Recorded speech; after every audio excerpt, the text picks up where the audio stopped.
Hey everybody, welcome to Trading Capital's daily analysis video here on June 17th. Wrapping up the Friday, closing the day out on options expiration. There is currently 6 minutes and 24 seconds until the closing bell on Friday.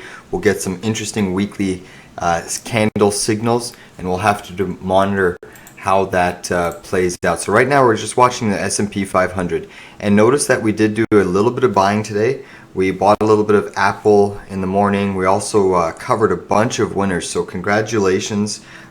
Today we covered our PXD for 14.2%, covered our CNQ for 17.86%, and we bought Apple, we bought Alibaba, we shorted ADI, but banking winners and our VLO. Let me just pull up some of these before we start analyzing the SPY.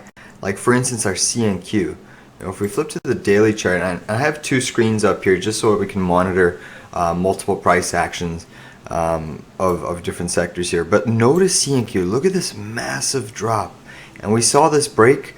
What I'm looking for now is a secondary opportunity to short CNQ again. And I'm going to be looking for a bounce and a retrace back to this neckline. If you get a neckline retrace, that will be a brilliant opportunity. And we just played this thing for a beautiful 17%. We could have actually held it a little bit lower, banked over 22, but nonetheless, a profit is a profit, and a high double-digit one that I might add. So wonderful job. Look at this VLO. The energy is just collapsing.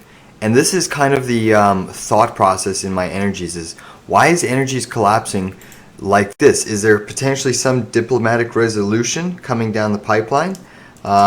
Or is there a weakening economy? That could be scenario 2. And now with GDP forecasts contracting and looking a lot more grim, it certainly begs the question that there may be some pricing of energies in terms of demand destruction being lost due to a slowing economic growth, not just in Canada or the US, but Europe, Russia, China, India. It's a global slowdown that I might add. But look at these massive collapses to the downside. That's the thing about energies. And when you look at this on a weekly basis, for instance, PXD, in one single week, it is basically wiped out 1, 2, 3, 4, 5, 6, 7, 8, 9, 10, 11, 12, 13, 14, 15, 16 weeks, almost 17 weeks of buying pressure has been wiped out in 1 week. Just to put into perspective how fast energies collapse, and that's why we were shorting it. So excellent job. We have killed it today with Trading Capital alerts, and not just today, but our whole week. We have banked so many double-digit winners in the energy sector because all of the data was pointing towards this extremely overbought scenarios in energy, as well as a perfect backdrop for people to be caught off guard because they're so bullish. The overall sentiment has been crazy. So congratulations on all those winners. If we flip to back to the SPY just to take us into the close, go to the intraday. Notice how this was the channel that we're watching. More so this bottom part, because this was your failed breakout attempt and your gap lower and trailing since. But notice how you resumed this downtrend from the days prior earlier in the week. And you hit the bottom of this channel perfectly today, intraday morning, and that was your buy signal to buy. And we bought Apple, we bought a few other names, and we were patient on Alibaba because that was up too much in the pre-market, and we got a full retrace on Alibaba. But this channel analysis is key. Beautiful symmetry. You notice how you're running into resistance now, and now you still are sandwiched to potentially go higher, but you want to see a move to clear this wide range red bar on an hourly chart. So the bigger pattern is still the stronger one, and we'll just have to continue to monitor that. Let's take a look at the WTI weekly chart, daily chart. Look at this daily collapse.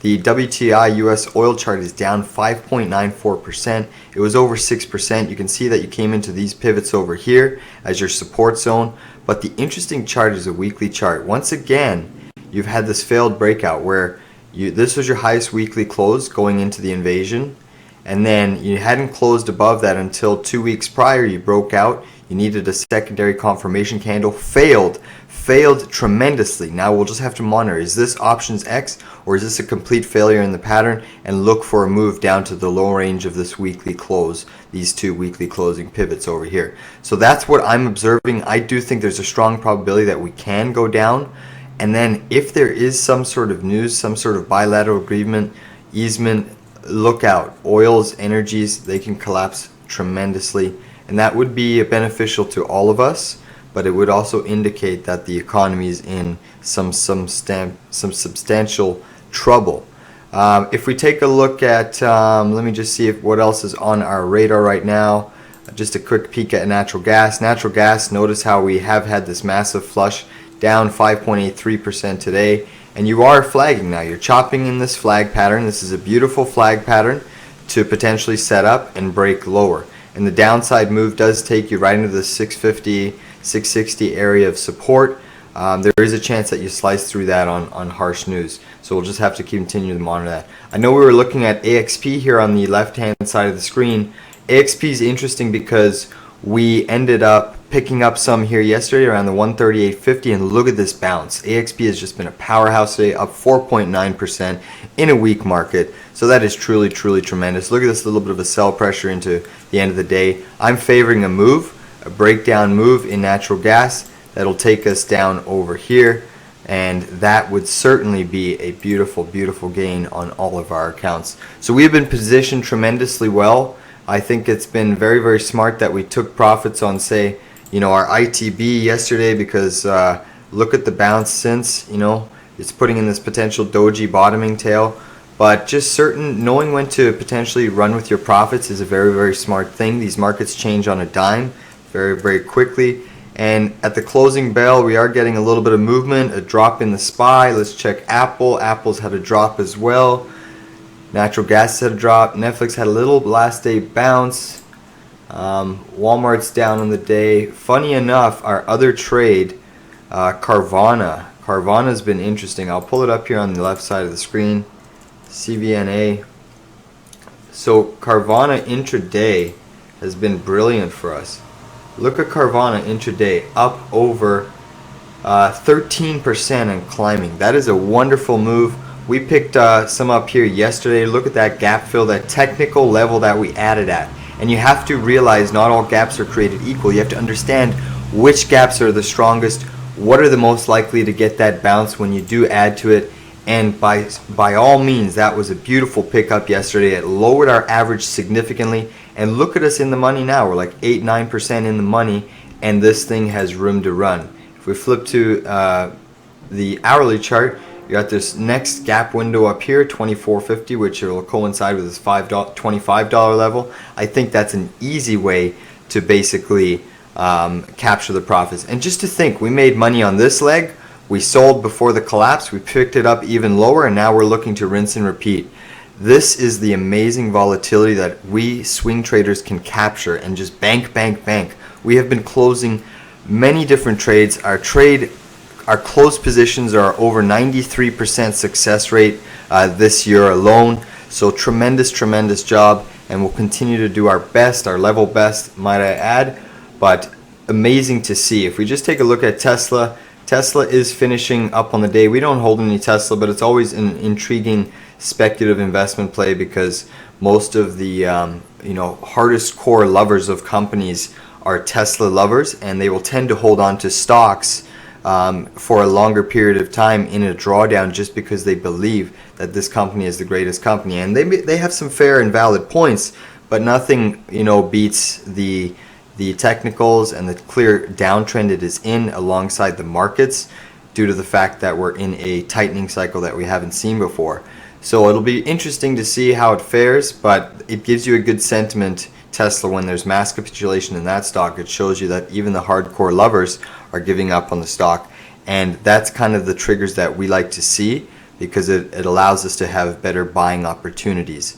And that's kind of some of the little bit of a signal that mass capitulation happens by watching simply Tesla, because you can't fall in love with the company. That's the downside, is like as soon as you fall in love with the company and like it for the sake of just maybe a figure like Elon or EV, that's when you get in trouble. You're not being objective in the moment.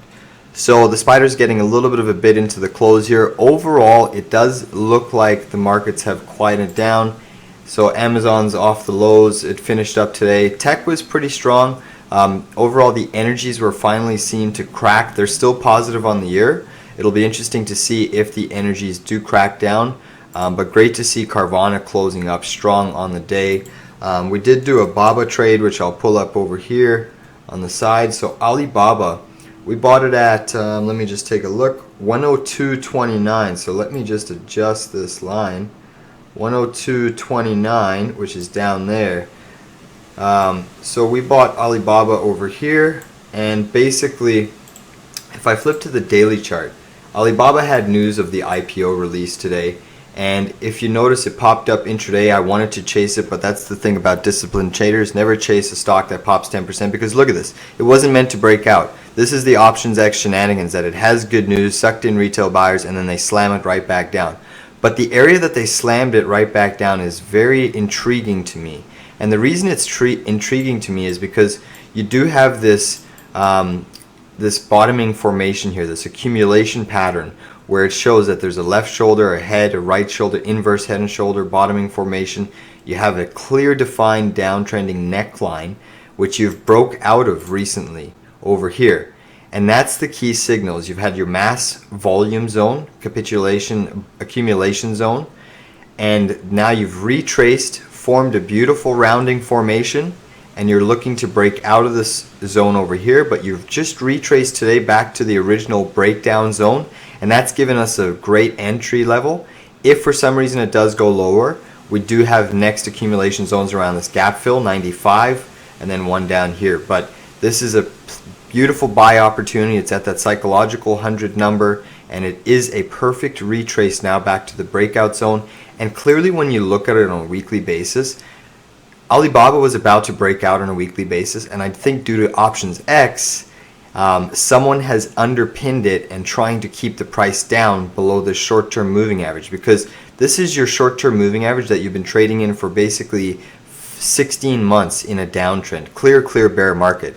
And as of today, or sorry, last week, you broke out of it, and this week, with today's pop-up all the way up over here, it looked like you were going to break out and confirm on a weekly basis this short-term breakout. But someone wanted to pin this, and it wasn't quite ready at the end of Friday to basically break out. But I do think a breakout is short-term imminent.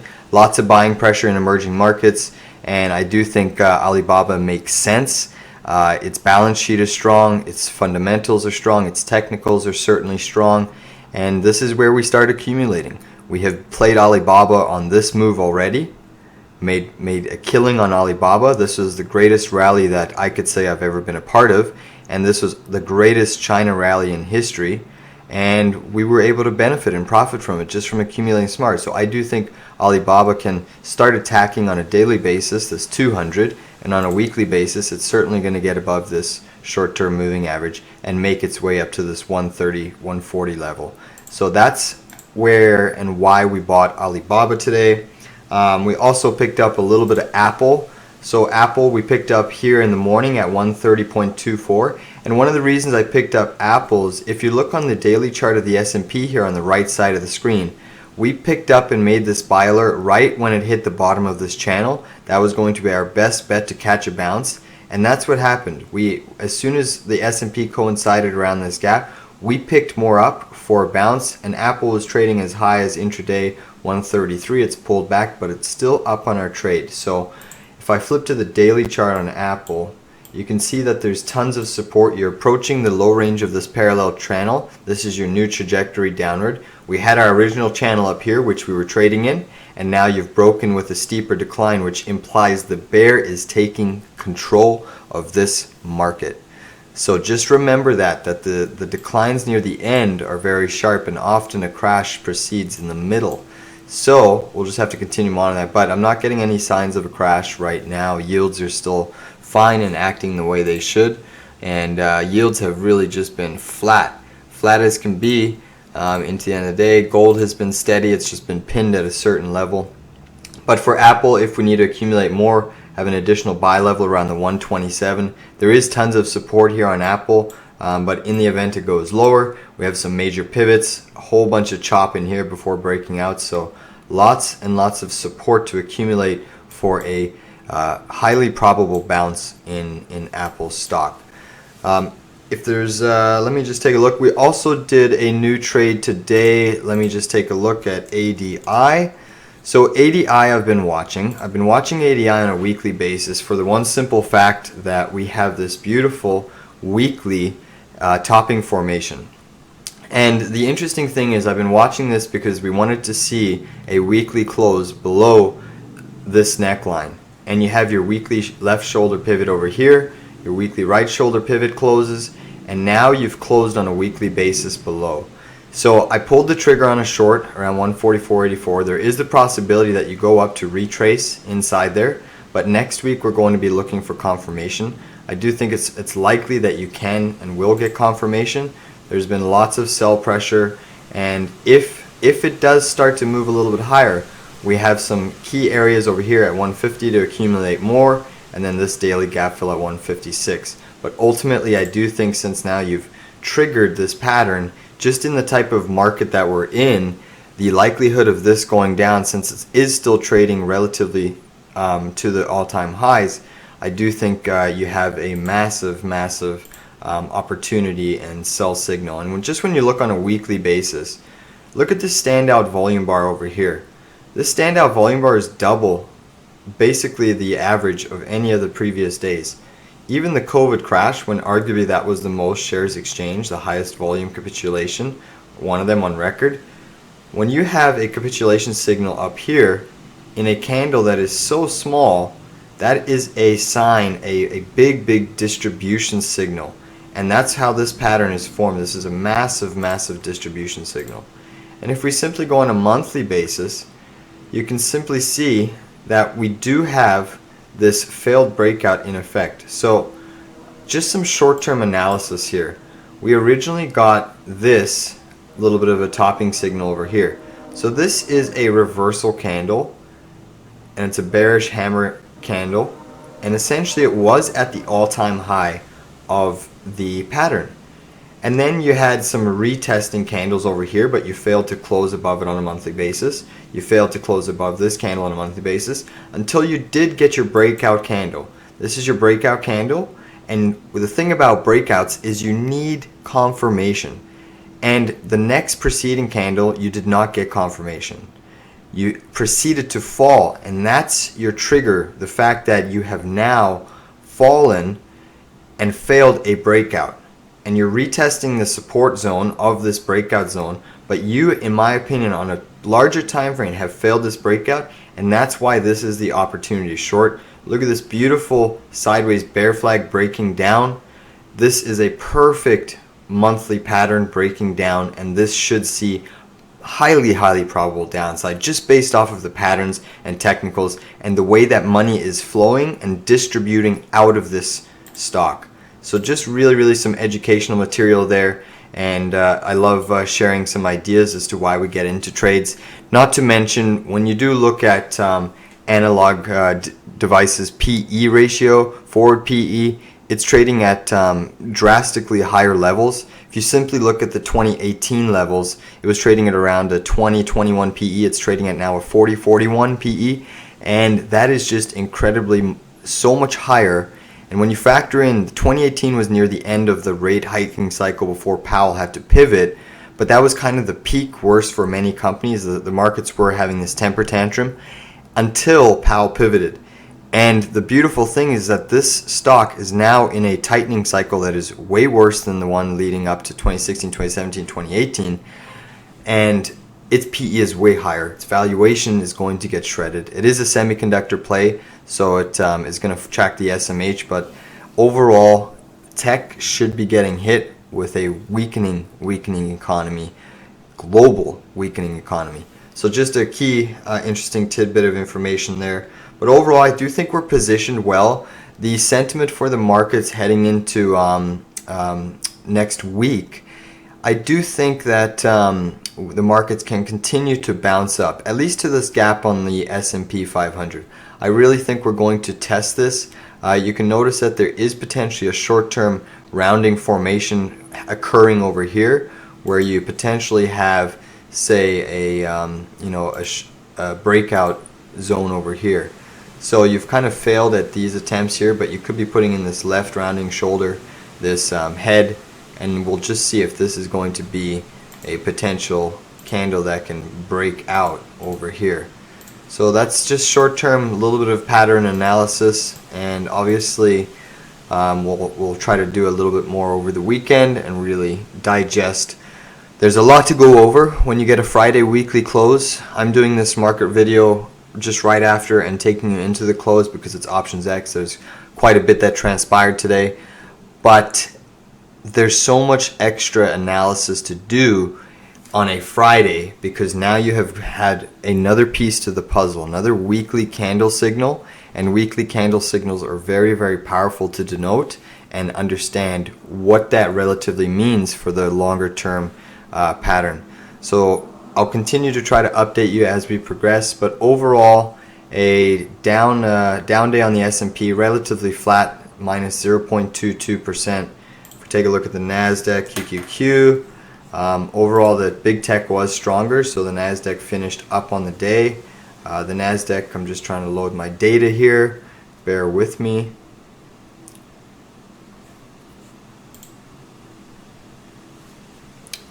So the NASDAQ, taking a look at the QQQ, NASDAQ over here, the NASDAQ did finish up on the day 1.22%. So notice the strength of the NASDAQ versus the S&P. The S&P was actually negative on the day, the NASDAQ was up 1.22. The reason being is the fact that energies were so weak, and the S&P carries energy whereas the NASDAQ doesn't. So being the fact that energy was wrecked today, and if we just simply pull up the energy chart just to see where we have closed, take a look at that. What an incredible weekly drop on energies. But with energies weak, it would naturally drag down the S&P as opposed to this NASDAQ that finished positive on the day. So I do think the NASDAQ can now look to recapture and trade within this range. Potentially going up to this 298 level will be a nice rally in risk off tech plays. So that's certainly, I think, what is possible in the scenario, a rally in risk off tech plays. And we'll just have to see. Energies may get a bounce. It's really hard to say, but the way the money flowed out of energies this week is certainly a big signal that people have to be aware of. And the fact that I've been hearing so many energy bulls over the last several weeks and months, it just shows you that the last four, basically 1, 2, 3, 4, 5, 6, 7, 8, 9, 10, 11, 12, 13, 14 weeks has been wiped out simply by 1 week of sell side pressure. Just fathom that.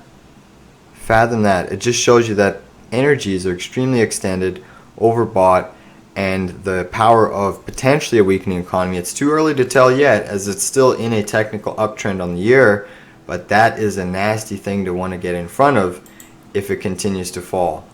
So let's just stay tuned for more price action. We'll monitor crypto over the weekend. Crypto has been relatively weak.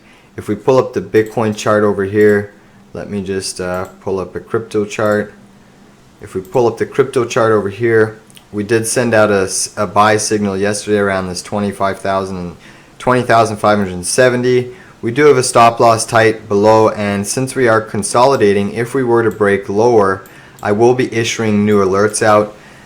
The targets that I issued out a couple days ago, they will be relatively the same, but relatively a little bit lower. So I haven't adjusted them on this screen over here, but I would move these arguably a little bit lower on the initial buy, just so that we're DCing a lower average over here. And these don't go based off of how I'm moving these lines on the screen. I'm basically will have to issue out a new alert as I buy, but relatively in this range I'll be looking for next key support based off of this potentially being a consolidation pattern and not a bounce. But intraday on Bitcoin, if we flip to the hourly chart, notice it has been struggling very much so. It's hanging on by a thread here, it seems. So we do have that tight stop loss, Whether you want to do a closing stop loss on an hourly close or a 2 hourly candle close, 3 hourly, I will leave that up to you. I will probably be monitoring it and looking at maybe a 2 to 3 hour candle close and stop loss out. So we'll just have to monitor Bitcoin over the weekend and see how things progress. Now, the upside to crypto is that there could be a bounce leading into the weekend, just because crypto is risk off, like the Nasdaq tech, and tech was up. So that might provide some hope that crypto gets a bounce over the weekend. That's it for tonight. Congratulations on all the winners. We have been crushing it. This week was an amazing, I mean, just this whole week was incredible. If your account hadn't grown by a substantial margin this week, then you have an issue. I mean, we were issuing winner after winner after winner, and what a tremendous week. This is such a beautiful way to end on a Friday, is by banking profits, and so many profits we'd have. You know, our swing trading account has been, this might be one of my best trading years yet to date, and it's simply by just accumulating and understanding the general direction of the market using cross-sector analysis and overall macroeconomics, and then the main focal point is TA. Putting all of that summary by using the charts as a guide, understanding the directional flow of money and pricing patterns. So great job. I can't stress it enough. It feels so good to end Friday with magnificent profits in our pocket and feeling relatively safe heading into the market, knowing that if for some reason it did crash, yes, we do have longs on the table, but we certainly have valid shorts on the table that would compensate and really boost our account to really compensate for any loss. So we are positioned very perfectly, in my opinion, for essentially any outcome. But I am favoring that bounce in tech and risk-off equities, but I'm still potentially seeing that decline break down further in natural gas and oil, just due to the extended nature and due to the massive sell-side pressure today that people may be starting to rethink, are we analyzing the oil sector correctly? But energies is strong. We'll still have to monitor it and give it its respect. But that being said, that's all for tonight, and stay tuned for more updates. Thank you all for being subscribers. Please hit that like button and give a comment, and stay tuned for more action as we head